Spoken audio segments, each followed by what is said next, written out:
Bonjour à toutes et à tous. L'intelligence artificielle, on en entend parler partout, n'est-ce pas? Surtout en salle des profs. C'est un sujet qui fascine autant qu'il peut impressionner, voire un peu inquiéter. Eh bien aujourd'hui, en tant que formateur Pix, on va prendre le temps de décortiquer tout ça, simplement et concrètement.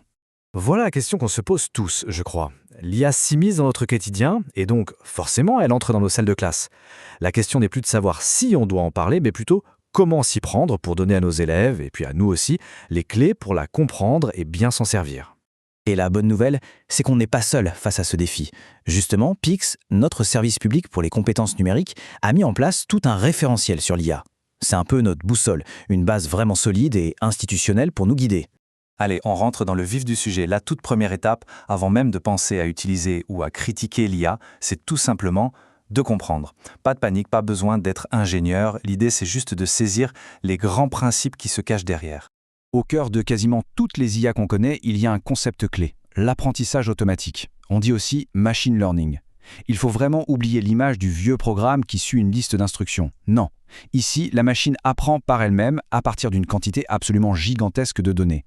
C'est un peu comme un élève qui apprendrait en potassant des milliers et des milliers d'exercices déjà corrigés. En gros, ce processus se passe en 3 temps.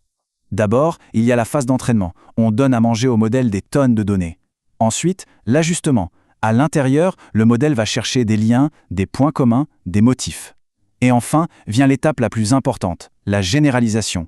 C'est le grand test. Est-ce que le modèle est capable d'appliquer ce qu'il a appris à des situations complètement nouvelles ?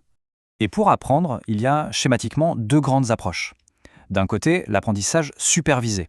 Là, on donne à la machine des données avec la bonne réponse. Par exemple, on lui montre des milliers de photos de chats en lui disant à chaque fois « ça, c'est un chat ». De l'autre côté, il y a l'apprentissage par renforcement. Là, c'est plutôt par essai-erreur. La machine fait des actions et si elle fait la bonne, elle reçoit une récompense, des points. C'est comme ça qu'une IA apprend à battre les meilleurs joueurs du monde aux échecs en jouant des millions de parties contre elle-même. Et qu'est-ce qui fait tourner tout ça ? Souvent, le moteur, ce sont ce qu'on appelle des réseaux de neurones artificiels. C'est un système qui est, comme son nom l'indique, inspiré du fonctionnement de notre propre cerveau. C'est ce qui les rend si incroyablement doués pour comprendre le langage ou reconnaître des images. Mais c'est aussi ce qui les rend parfois un peu opaques, un peu comme des boîtes noires. Bon, on a vu un peu de théorie. Maintenant, passons à la pratique. C'est bien de comprendre les bases, mais la vraie question c'est qu'est-ce qu'on en fait en classe avec nos élèves ? Les fameuses IA génératives, les agents conversationnels, il ne faut pas les voir comme des ennemis, mais plutôt comme de nouveaux assistants. Des assistants très puissants qui peuvent nous faire gagner un temps fou et ouvrir des portes pédagogiques assez incroyables, à condition bien sûr de bien savoir les utiliser. Très concrètement, qu'est-ce que ça donne ? Eh bien, on peut demander à une IA de nous faire un résumé d'un article de 20 pages, de nous créer une image pour illustrer un cours d'histoire romaine, ou encore de nous expliquer un concept scientifique complexe comme si on s'adressait à un élève de 6e. C'est un outil de différenciation pédagogique qui est juste formidable. Mais alors là, attention, c'est le point le plus important. On ne parle pas à une IA comme on parle à un collègue. Interagir avec elle, c'est une compétence. On ne lui pose pas juste une question, on lui formule une requête, ce qu'on appelle un prompt. Il faut être précis, donner du contexte, lui dire ce qu'on attend. Bref, apprendre à bien prompter, c'est en fait apprendre à bien formuler sa pensée. Et ça, c'est une compétence essentielle à transmettre. Ok, on a vu comment comprendre et comment utiliser, il nous reste la 3e clé, qui est peut-être la plus importante pour nous enseignants, évaluer. C'est-à-dire développer un regard critique, un esprit critique sur ces outils. Le premier grand danger, ce sont ce que les spécialistes appellent les hallucinations. Une IA, il faut bien comprendre, elle ne cherche pas à dire la vérité. Elle cherche à produire un texte qui a l'air vrai, qui est plausible. Elle est donc capable d'inventer des faits, des citations, des sources qui ont l'air crédibles, mais qui sont totalement faux.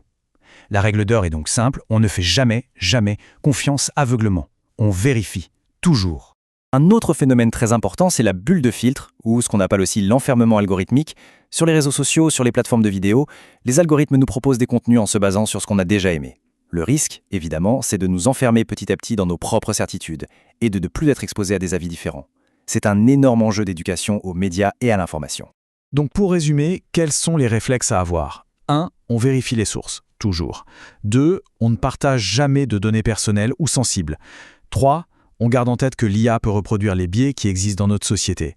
Et 4. On reste très vigilant face aux hyper-trucages, ces fausses vidéos ou images ultra réalistes qui peuvent être très trompeuses. Alors, si on devait résumer tout ça pour avoir une sorte de petite boîte à outils simple et efficace pour le quotidien, ça donnerait quoi ? Eh bien voilà la boussole que Pix nous propose. C'est ce triptyque. Comprendre, utiliser, évaluer. C'est un modèle mental tout simple, mais redoutablement efficace. Face à n'importe quel outil d'IA, on peut se poser ces 3 questions. Est-ce que je comprends en gros comment ça marche? Comment est-ce que je peux l'utiliser de façon pertinente? Et enfin, quels sont les points critiques que je dois avoir en tête? Cette grille de lecture, c'est notre meilleur allié. Pour finir, j'aimerais simplement laisser une question en suspens. Maintenant qu'on a ces clés en main, qu'on a cette grille de lecture, quelle est selon vous la toute première conversation la plus importante qu'on devrait lancer avec nos élèves pour les aider à avoir un regard lucide et éclairé sur l'intelligence artificielle? La réponse, bien sûr, nous appartient à tous, collectivement. Merci beaucoup pour votre attention et si vous souhaitez explorer d'autres thématiques de formation, sachez que vous pouvez trouver plein d'autres ressources sur le podcast et la chaîne YouTube Choisis ta formation et ton métier. À très bientôt.